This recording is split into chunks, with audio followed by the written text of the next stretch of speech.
Good morning, everyone, and welcome to The Perspective. This is a show where we give you the Christian perspective on what's happening in the world today. My name's Amina, and these are my co-hosts, Mimi. Hi. Helen. Hi. Stefan. Morning. And Joel. Hey, everyone. Morning, everyone. How you all doing this morning? Good. Good. We're excited for today's show. We're making history, guys. It's our first show.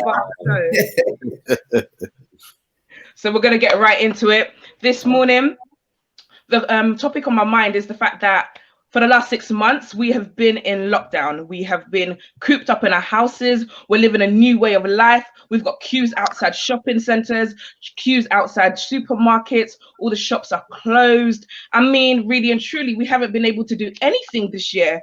So the question I've got to ask, I mean, this is even in alert to what Mimi posted out a few weeks ago. Is 2020 cancelled? Has this year been cancelled? Are we taking it out? Are we not adding it to our birthdays? Does it exist? Can we actually said we used 2020? I don't know. It depends on how you look at it, doesn't it? Like, a lot of people are cancelling things. You know, we can't go on holidays. I had my birthday in March. That was a non-event. I'm going to do it again. Lots of people are saying that so many things I had placed on my agenda to do this year, I'm going to have to put the stop to that. So yeah, for some people, 2020 has been cancelled, but other people are using it as a way to sit down, relax, think about things, reevaluate their lives, and they're coming out better. Loads of people are doing online courses, bettering themselves, empowering themselves. So for some, 2020 is just a year of reflection and a year of, you know, better myself and come back again. Okay, so we're bettering ourselves, but when we started off this year, we had plans. I mean, I had plans to go on holiday. I had plans to start businesses. I had plans to source out things. And all of a sudden, all of these plans no longer exist. Like, I'm like sitting there going, oh, well, can't do that one, can't do this one. I mean, yeah, we're taking up courses, but these weren't the things that we really wanted to do. Are we really doing what we wanted to do? I mean, at the beginning of the year, we're always told to set your goals and make sure you do whatever you have to do to achieve it.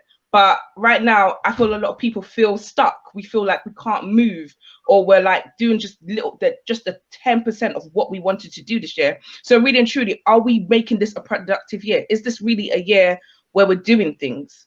Well, let me get real with you now, right? 2020 holidays is canceled. Like, I am not going on no flight, nowhere, right? And to all the family, somebody said, oh, there's flights are cheap to so-and-so. I was like, you want to use cheapness to catch corona? I'm not catching no corona until Jesus says corona is out of the earth. So no flights, right? Okay. I would advise nobody to go on no holiday. But, right, I would say, like, we just have to see it as this place where even though the year has changed, God's promises hasn't changed. And I think Amina is correct. What, like, those goals and those things that you said God said to you at the beginning of the year, God said it knowing corona was going to hit. Exactly. So if God said it, it means that it can come to pass, but we have to adjust ourselves because circumstances change, but God doesn't change. So we have to basically take that same vision and now put it in the new circumstances that we're in. And I think something that Christians need to be skilled at doing that we are not, but God wants us to dominate. We have to be skilled at being adaptable. And so if you, for example, had a business and you said to yourself, okay, this year I'm going to one place, I'm going to fly here, I'm going to go meet my suppliers and all those things, I, honey, would suggest you stay in your house, right? Reduce yourself from no flight. Like, no, that's a risk you don't want to take. But you can pick up the phone to your supplier and be like, I want a Zoom call. Thank you very much for Zoom. And whoever else is out there, speak to them. Tell them to send you samples. I was like, I'm getting all manners of things from America. I don't want to, you know what I mean? I don't want to say what, but I'm getting all manners of stuff from America. So you can literally adapt your vision to the time that we're in. But I don't think you should let go of your vision. And I think so many people are now so caught up in coronavirus lockdown and, you know, Black Lives Matter protests that they've forgotten literally that there was a life that they planned for the rest of the year. I think I mean, totally. I don't feel like 2020 is cancelled. I just feel like things are a bit postponed. I mean, it's not ideal. It's new to us all, as into how we work from home or how we now have a new way of living where, as Amina said earlier, like we're queuing for the supermarkets. But I feel in this time, God's like, be still and know that I am God. As much as it caused such an outrage on the land where people's lost loved ones and family, but in the whole entirety, fathers are at home, mothers are at home, children are, that they're able to sit at the dinner table, and God talks about teaching your children at the dinner table. In the Bible, it says, gather them around the table and show them and teach them. And I feel it's the time that we never had before to do it. If we're not at work, we're at church, or we're on social events, or we're always busy. And it's like, is that really grounded and be like, okay, God, the situation is not ideal, but let me hear from you. Let me know what you want me to do. Because I feel like it's that time to recuperate. I mean, I've never been off work for this long. I mean, apart from a 2-week or 3-week holiday. And I mean, the first time in history for me. So it's about kind of embracing it and seeing the positive side of it. But I get it, why people will say it's cancelled. Well, can I even say, like, the whole, I think maybe it's us in the UK, we're so used to one cycle. We don't get that much experience of different seasons. You understand? It's either it's raining or it's cold. And then, you understand? So I think we're so used to a cycle that we don't even see God in this season. We're so used to just being in that whole just rush, like Stefan was saying. Like, even me myself, I was an advocate for busyness. Like if it was if there was no lockdown, I'll probably be somewhere today, or I'll probably be still up doing some sort of work somewhere. So I think it's a really breaking of a cycle, and of there's a lot of change that happens psychologically as well.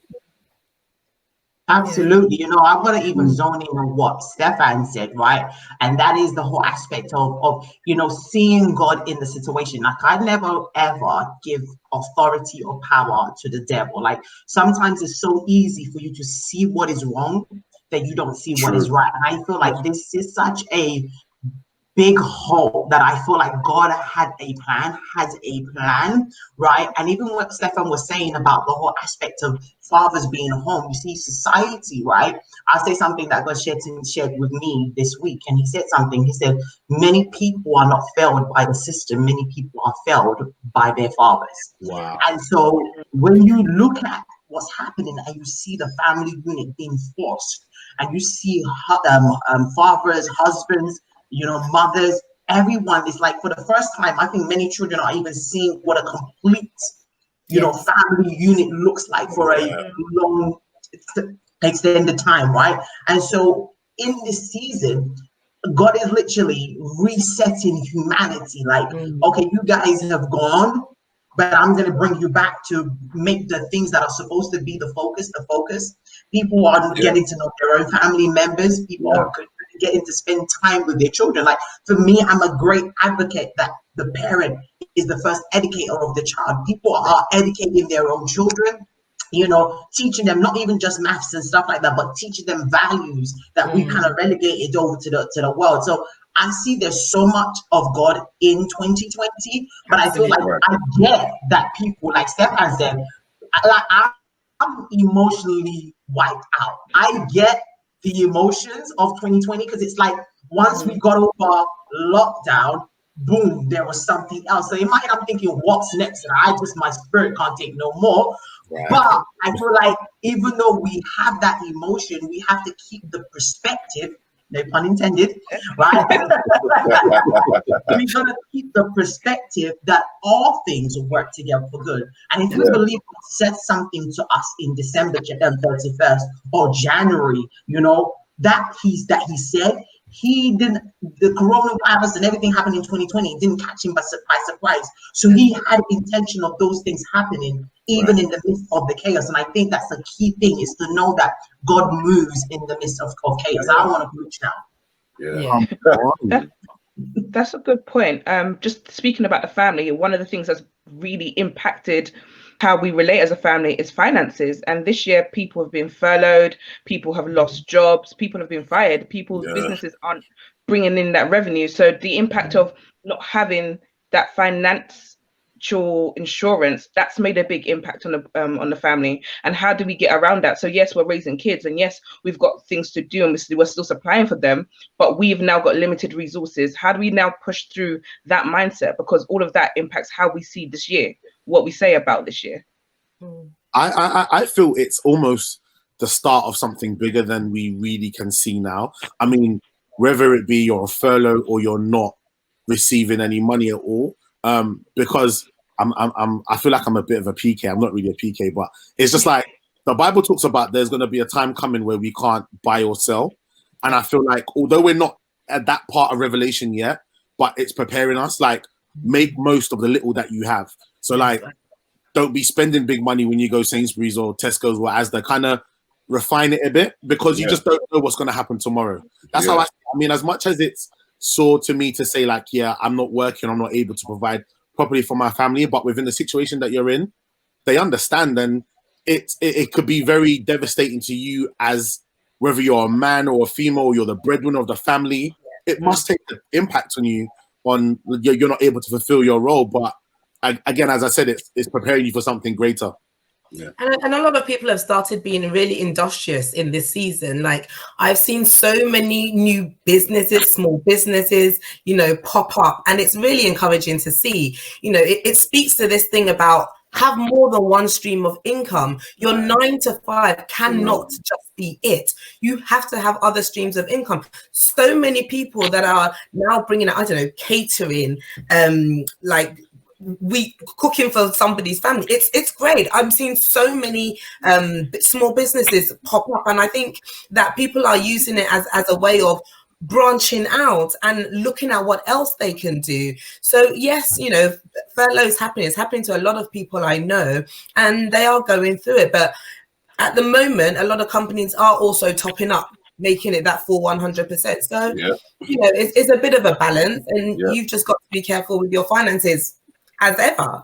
The funny thing that you say, there's so many people who God has told to leave their jobs. Yeah. But because of that whole aspect of how am I going to pay my bills, we have refused to listen to God. And God is like, okay, so you think you're the boss now, right? And literally, just because he loves us so much, right? He is orchestrated, in the midst of the storm. I'm really going to say it again. God moves, right? And so literally he's orchestrated an opportunity because he knows where your faith level is at, right? And even though you are furloughed, even though you lost a job, this might be a perfect opportunity to step out and do all the things that you've been dreaming of doing, but you've never had the time because you've been working at your job or whatever it is. Like, God always moves. So I think it's like, pause. Remember that I have a father who cares for me, who cares for me in this season, right? And so we have to remember that, okay, that's the mindset. So God, what is it that you have planned, right? And I think that's kind of like maturity Christian, because every time it's baby Christian to always be crying when things don't go the way we want it to go. And after a while, you're going to have to grow up spiritually and begin to be a son of God. Does that make sense? Like that, I think is God moves in every situation. Yeah, I even go to say that we sing a lot of songs as believers, as God is great, God can do everything, your love is reckless, and then when it gets to a point where he needs to demonstrate that, or we just go haywire. We leave it. Like I love one line that TD Jakes said one time, and he was talking about how even in his own life, like he needed saving. Like he said, God, I need you to save me. He's like, when do you need a lifeguard? When you're drowning. The lifeguard is not doing anything while you're swimming and enjoying yourself. But it's when you're drowning, when you need saving, that's when he comes for you. Yeah. So it's allowing God to really be who he is. Let him be the God in every season. Like in business, you have ups and you have the downs and you have everything static. But there's seasons. It's that mindset as Christians that everything will always be perfect, isn't it? And now where we are in 2020 and 2020 is not perfect, then we want to immediately as Christians use our mouth to really destroy the rest of the year. And I think that's the trick of the enemy, because we're still in the midst of the year. Do you understand? The year is not over, and so God can still. We see the late in the midnight hour. Do you understand what I'm saying, right? Yeah. So literally, right at the end. Yeah. Listen, I need to join the Serenity Choir. Like somebody needs to help me. Like it might happen for me in 2020. It might happen for me in 2020. The word you used was might, guys. Might. Just to say, what 2020 has taught me is that I'm truly not in control. And I think a lot of us Christians, when we go ahead and think that, we say God is in control, God is on the throne, God is leading me, God is guiding me. 2020 has shown us that, have we actually been letting that happen? Because we really are not in control. God is in control now. And are we able to sit at his feet and tell him, God, have your way. Where you want me to go, that's where I will go. What you want me to do, that's what I will do. And 2020 is teaching a lot of us that actually we haven't released the reins. We're still holding on to it part way. And we're not really letting God do what he wants to do with us. So now in this season, when we don't have a choice but to stop and rely on him, I think now we're able to more give it all over to him. Honestly, you're so funny because you get to practice your Christianity, because I think a lot of us up to this year have been Christians by mouth, and God is literally trying to get us to, now you know the theory. This is a great opportunity to practice all the things, like all the conferences that you've been going to, all the notes you've been writing, all the songs you've been singing. This is the time to practice it, because especially in this year, like you said, in terms of is 2020 cancelled, I think even just beginning with that whole aspect of your mouth, not joining the world and saying, okay, 2020 is cancelled. You can feel the emotions of being stressed by 2020, but you can't say, because where there is a casting out, what does the Bible say? For us, there's going to be a lifted up. So I really believe that in this season, God will use it for us, right, to open doors of opportunities, doors of promotion. And we have to have that Christian mindset, Christian perspective to say, it's different for me. It's not going to be like the way, for me as it is for the world. Yeah. Okay, and we're just going to pause on that point right now. It was an amazing point to pause on, but this week we're going to talk about our spotlight. Our spotlight is when we showcase what you are doing in the Christian community. This week we're going to be talking about women after greatness, and here's a short clip from them. We are women after greatness. What are we after? Greatness. What are we after? Greatness. When do you want it? Greatness. When do you want it? Now. We are Women After Greatness. We're a social enterprise on a mission to empower and equip young women and girls in East London to conquer negative cycles and build great opportunities. We do this through our education, training and wellbeing program and services. We mentor, we educate and we create. The call for action began from my own personal testimony. I grew up obviously understanding the impact of being labelled and how important it was to have people to advocate for voices that were unheard. Since then, we've gone on to do some great work through workshops, partner with local organisations, and now begin to work with junior and senior professionals to provide mentoring, not just for the young woman, but for the adult as well, because we all need help in our journey. They say a smart woman learns from her mistakes, but a wise woman learns from another.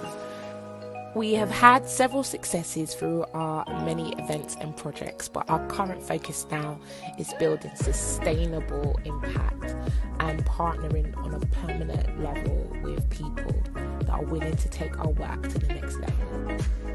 Today's event was amazing. It was inspiring. I don't think that women speak about finances enough, and it was great to see a diverse panel of women speaking about how we can be more financially free and stable in the future. More than ever, we need to make sure our voices are heard, not just for ourselves, but for those beside and behind us, to make the true impact we really want to see. And so we know we can't do that alone, so we are always seeking professionals, volunteers, and people to partner with us to take our work to the next level. For more details, how to get involved, or simply to follow us on our journey, then connect with us via our social media platforms listed above, or email us via hello at womenaftergreatness.co.uk. Thank you. Okay, everyone. So another topic that's been quite hot this year is the fact that the era of Bay is cancelled. No new relationships have really started in lockdown. I mean, there's that post that said Rapunzel found her husband in isolation. You know, Rapunzel, long hair in the tower. Someone came knocking on her door. But we don't live in fairyland. Like, it's not fairy tale land. People aren't really meeting each other. Or there's been an increase of people joining dating sites just because that's like social dating is now the new thing to do to find Bay. So how do we maneuver singledom in lockdown? Honey, let me say something. We're gonna have to get them pen pals out. We're gonna have to start checking on them brothers in church. I feel like, honestly, you have to just make sure that if you want something, you go out and get it. But you have to have that mindset of again being adjustable to the time. Like, how many of those, like some of us know the guys that we like. I'm gonna say it for the girls. Don't let no married woman let you think that her husband fell on her lap. She did things, right? She called him, she checked on him. How you doing, brother so and so? And so that's the same mindset I think that you're gonna have to have in this season. Like, okay, I'm gonna not hide because it's lockdown. I'm still gonna be active. I'm still gonna call brother Johnson. Who's Johnson? Brother Peter or brother Shegun or whoever it may be, right? You're gonna have to call people. You're gonna have to check on people. You're gonna have to socialize in a new way. But honey, I don't know about Tinder. I don't know. I'm the same. I don't know how I feel about that whole online dating scene. It's funny. I think it's a generational thing as well. I think the younger ones are happy with it. Me personally, it's just a bit impersonal. That I feel like sometimes the internet makes things very impersonal. And do relationships really grow from meeting someone online? I don't even know about that. I don't know about all of that. I'm just scared I might meet a nutcase. So I about my husband already. Like, I don't know about all of that. You know, I think you can make everything else work. But listen, I just not ready to meet Jackie Chan and just I'm out. It depends. It depends. A lot of people have been in their comfort zone. Yeah. A lot of people have been meeting their loved ones. I know a lot of people who have gotten married from dating sites like, I don't know, eHarmony, like the ones that are not like the Tinder swipe left type ones, ones that are a little bit more in depth. It's happening.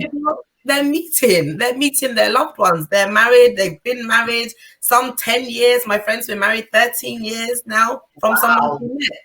And it's going good. You know, the times are changing. We are in the social media age, whether we like it or not. So at the moment where we can't go out, you're not going to and from work, you're not going even to and from church, we're not going, you know, this is the only place where some people can meet Bay, as it were. So if they're finding that and it's working for them, all power to you. Not for me, but all power to you.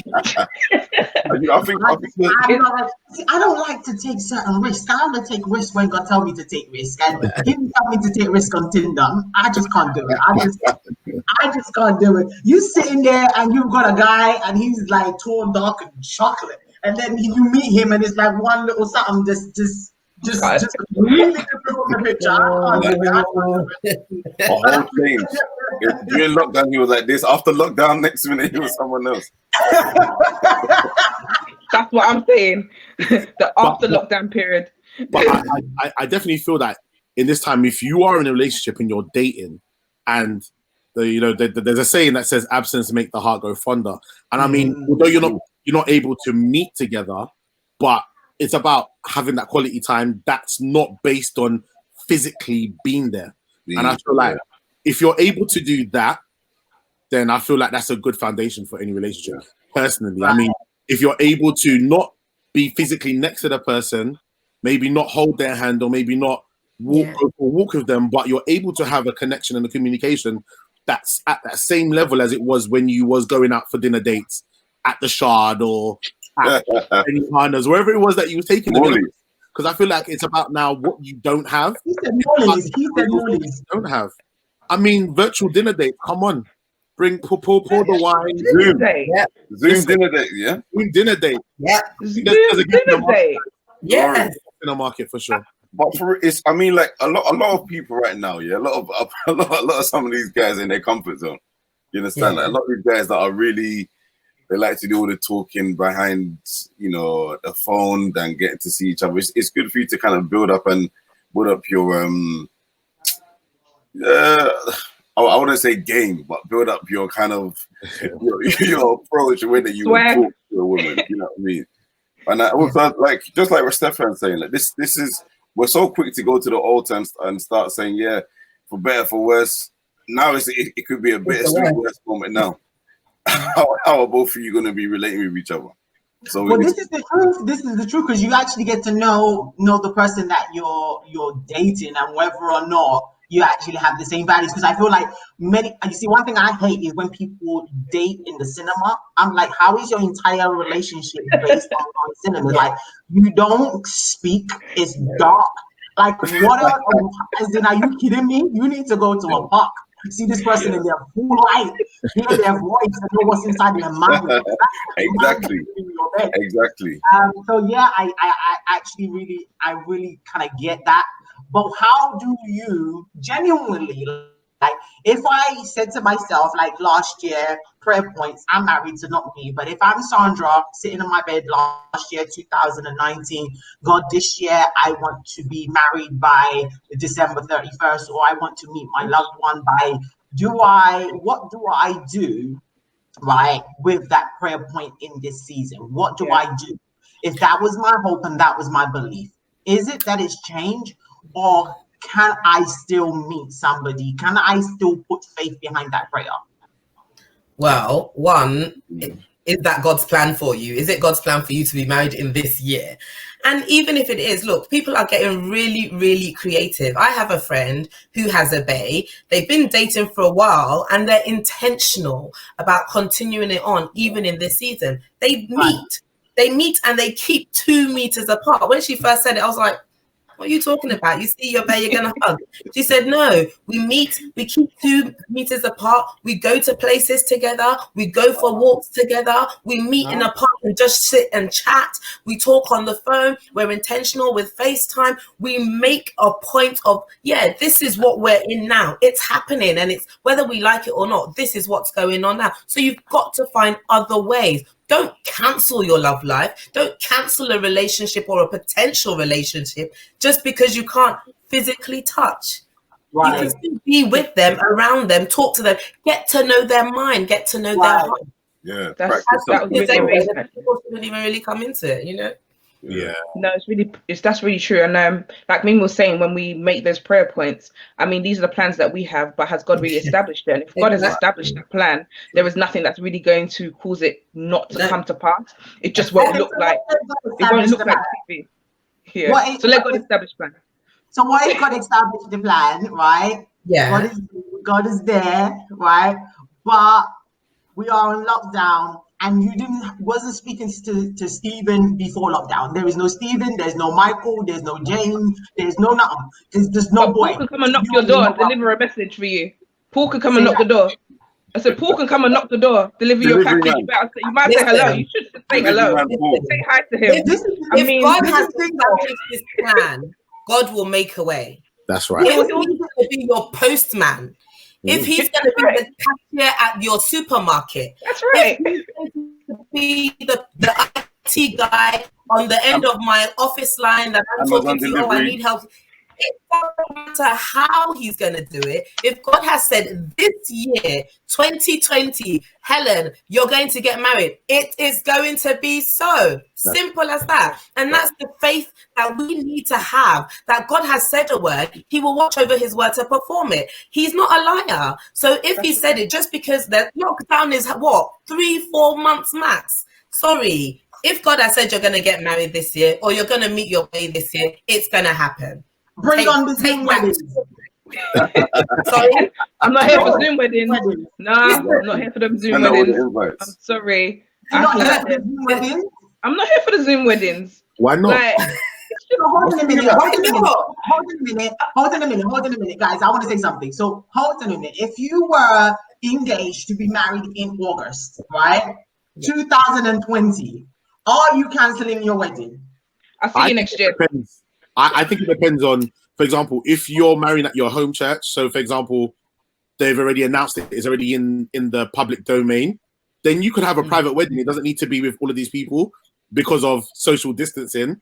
But listen, I'm collecting that money that I would have spent once the vendor's giving it back to me. I'd be like, we're gonna have the room that we really wanted, or we're gonna now extend the house that we haven't yet got. You know what I mean? I'm saving because it's really about a commitment between two people. Yeah, it's not about simple. I understand, like, we want aesthetics, we want the nice wedding, and yes, the train must be long and nice and everything. But sometimes, look at the bigger picture. I'm walking away with my life partner in this season. Come on. But you know that also the funny thing. Can I say something, right? Even with men, I feel like, and listen, Joe and Stefan, you can kind of enlighten me, right? I feel like men proceed differently. If a man said he's gonna have a wife by August 2020, he already started addressing her a month beforehand. So that is heartbreaking to that young man who thought he was gonna enjoy the wife of his youth. Yes. He's already paid for the honeymoon. Listen, 100%. you already seen all that, and then now you now telling me he has to wait until 2021 to have. Can you imagine? My husband's gonna do stuff that he didn't even have no intentions of doing anyway, and so you're gonna have people sitting just because the girl wanted to wear a dress. Listen, set the bar free.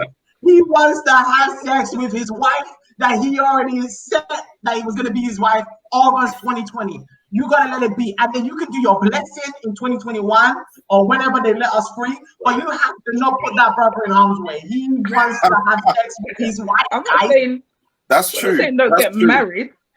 Yeah, we're just saying it must be on Zoom. Okay, so get married just not on Zoom. Yeah, why? Like they said, you can. Isn't it 3 people? The minister, and your witness, or something? Or 3 of you, and go. You know, why? Like, okay, Amina, when you're going to get married, I want to be there, whether I'm there in person or I'm there on Zoom. For me, what I want to see is my 2 friends get married and fulfill what God has told them to fulfill on that day. Whether it's on Zoom or it's in person, it doesn't really matter. I just want to share the experience with you. I've seen people cancel their weddings this year. But I've seen people do Zoom weddings this year, and it was beautiful. It for me, a lot of it's about this social media, Instagram weddings. A lot of people are putting a lot of stake on that, and they want everything that they see on Instagram. And it's not about that. We've forgotten about the fact that it's about these 2 people or these 2 families coming together as one. And if your minister is happy to come and bless the union, just the 2 of you, or maybe I think you can have a gathering of 20. If it's just the 20, that's the perfect wedding for me. Great. Weddings are intimate things anyway. I don't want to see anyone at my wedding that I don't know. So if it's 20 people coming, oh, praise Jesus. I'm so happy. Helen, you need to talk to some brides out here, honestly, because some people want 1,000 people. They want the 10. Hold on a minute. I don't even think that's the brides. I don't know many brides that are looking for 2,000 people. I feel like that's like, if you are a Nigerian, like, that's the parents. You are not marrying because I've got 2,000 cousins that got to see that my firstborn has gotten married. So it's burning a lot of parents. We need to pray for them Nigerian parents. Yeah. African parents in general. It's good. And meanwhile, you're paying for money. You pay all manners of monies for people you don't know. That's like crazy. But I feel like genuinely, I would say, in terms of 2020, just making sure that you go back to, I don't think that your goals or your plans really have to change. I feel like many people, if you be serious with them, the reason that their plans have changed isn't really because coronavirus is hit. It's really because of the fact that they've been engrossed, or their mind has been engrossed in something else, has been engrossed in the season, has been engrossed in the news, has been engrossed in the updates of coronavirus. And now that that's slowed down, our minds are engrossed in the protest and the movement with Black Lives Matters. And so all of those reasons why people have actually left, we've become unstable in our ways. We've left the things that we said we were going to do in the beginning, and we've allowed our minds to be consumed by other things. And I think it's so important that whatever you said in the beginning, you have to remember it. So if you said you're going to get married for me, I would say, so let that brother be. If you said you're going to write a book in 2020, make sure that you have not spent 24 hours each day listening to the news, being on social media, having debates on social media with people you don't know, right? Reading other people's comments, that you haven't actually had time to write the book that you were going to write, or start the course that you were going to start. Enjoy all those things. I think we live in the present, live in the moment, but I feel like don't take your mind away from the goal. Don't be consumed by the moment that you forget the long haul. I was reading a story about Jacob and Esau, and that's exactly what happened. That Esau was so consumed in the moment that he literally let the future go. So we have to just make sure that we remember that. Yeah, that's awesome, guys. It's been an amazing conversation. We've enjoyed everything that we've spoken about today, and make sure you join us again next week as we continue to give you the Christian perspective on what's happening in our world today. Please follow us on social media, and if you have any questions, queries, or even if you have prayer requests, please message us. There's the email going across the screen now, which is info@mimiajala.org. We're praying for you, we love you, and we'll see you again next week. Take care. Bye.